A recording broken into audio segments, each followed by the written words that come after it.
কেন্দ্র সরকার সংখ্যার জোর দেখিয়ে মুসলিম সম্প্রদায়ের পূর্বপুরুষের উৎসর্গীকৃত সম্পত্তি তথা ওয়াকাফ সম্পত্তিকে কেড়ে নেওয়ার অপচেষ্টা চালিয়েছে।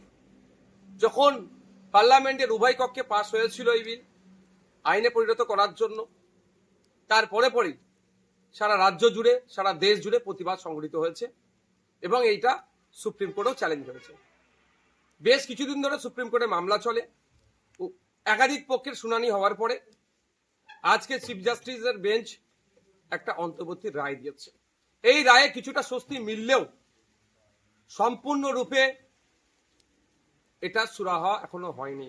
আমি আশা করব চূড়ান্ত রায় যখন আসবে, ওয়াকাফ সংশোধনী আইন যেগুলো সংখ্যালঘু সম্প্রদায়ের মানুষের বিপক্ষে যায়নি, শুধু সংবিধানের একাধিক আর্টিকেলে আঘাত দিয়েছে, সেটা আশা করব চূড়ান্ত রায়ে সেটা পাবো আমরা।